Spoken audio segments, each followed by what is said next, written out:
these videos are not for children. So originally I was going to remake this video tomorrow, but I decided no, I want to remake this garbage video right now because I can't stand the original version. So today we're going to review Spider-Man 3, well specifically the main antagonist supposedly in Spider-Man 3. Spider-Man 3 is a divided film. A lot of people love it, especially nowadays. Some people still think it is bad, some think it's meh. But what I want to talk about is Spider-Man 3 and how not to adapt Venom. This is not going to be pretty. So, in Spider-Man 3, we get an already established Eddie Brock, who wasn't in the previous films, but is in this film, and everyone acts like he was already there. He has a relationship, quote-unquote, with Gwen Stacy, but really they just went out for coffee once, and that's it. Just like the comics in the animated series, he was at the Daily Bugle with Peter Parker, although they're rivals this time around, and they compete for a staff job. Eddie forges a photo of Spider-Man that Peter took in the second film, and once Peter gets the black suit, which makes him angrier and edgier, he exposes Eddie and causes him to lose his job and Gwen as his girlfriend. He goes to church to pray for Peter's death, and just like Spider-Man the anime series, Peter goes to the church to rub out the symbiote. How he doesn't know that Eddie's there, so it falls on Eddie and wraps around him, transforming him into a rabid ferret beast known as Venom. Well, he doesn't change his name to Venom. There's a weird thing where, despite being Venom, he doesn't change his name to Venom, and they don't refer to him as such. They just call him Eddie. It's like with Sandman, they don't call him Sandman, he's just Flint. To which, he'd find Sandman in the alleyway waiting for Spider-Man because Spider-Man drowned him in the sewer because he got mad at him for accidentally killing Uncle Ben. And the two of them form an alliance to kidnap Mary Jane and take over New York to get revenge on Spider-Man. So it's up to Spider-Man and his friend Harry Osborn, aka the New Goblin, to stop their rampage. So, on paper, this is actually a pretty decent Venom. He worked at the Daily Bugle, he was a photographer, he had a love interest, he had problems with Peter, but the characterization and the personality is way the fuck off. Now, changing the character for an adaptation is a good thing, as long as it's better, on par, or at least not worse than the original. How the problem with Spider-Man 3 Venom is that there's just so much more to this character.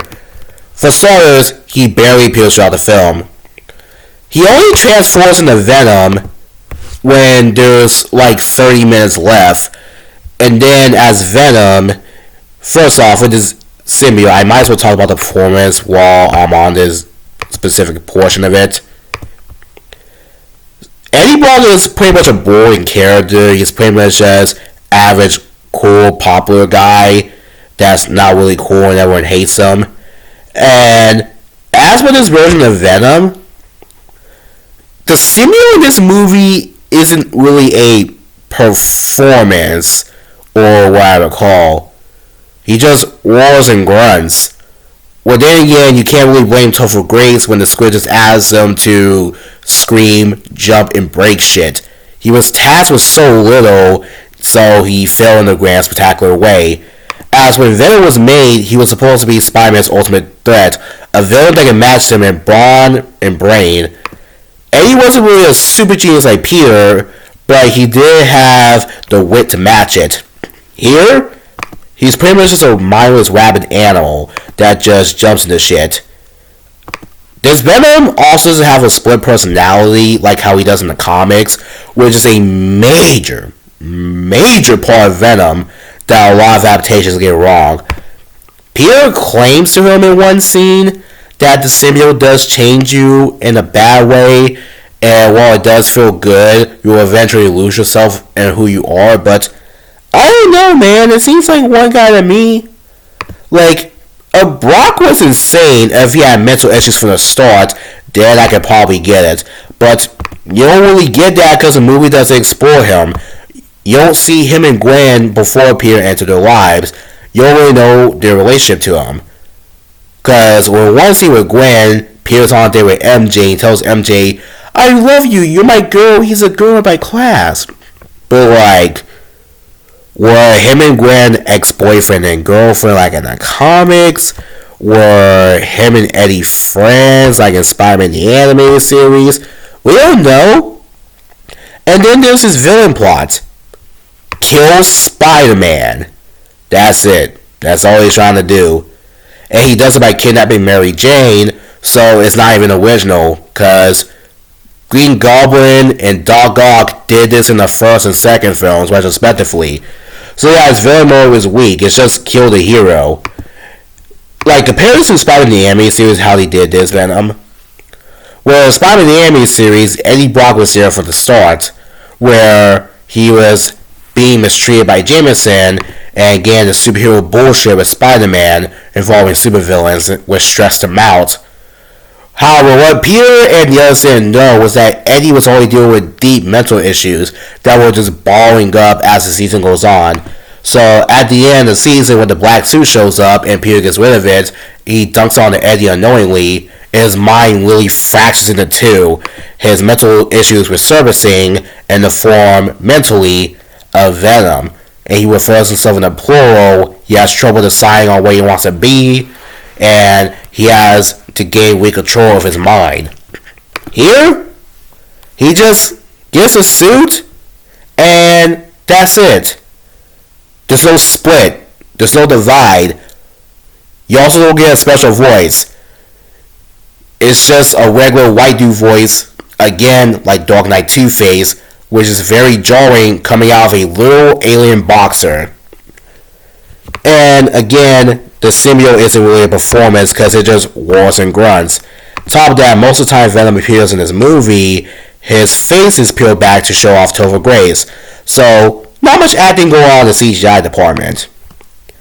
As for the look of Venom, I actually don't hate this monster design. Yeah, I bet you didn't expect that, huh? Tom Hardy's Venom is better, comic accurate size, the giant tongue, the deep voice of "We are Venom." But for the time period of 2007, where the technology was more limited and they were just trying to figure out how to use this thing, I do think this look is a good look. I especially love the way it wraps around Eddie when he turns into Venom. And I really love the way it looks in the comic. Although I do like the comic look a bit better, although the tongue is way too small. And on a side note, I don't like how when Eddie goes incognito in some scenes, his skin is blackish. But I get it. It's supposed to be the symbiote coursing through his veins. Because there are versions of Venom and Carnage and other media where Cletus Cassidy has red glowing skin because the corn symbiote is coursing through his veins, while Eddie has black skin, kinda, because the symbiote courses through his veins, or they have like cracked out eyes because it's a symbiote. Plus, it got source somewhere. So, in here, Spider-Man 3 video is pretty okay.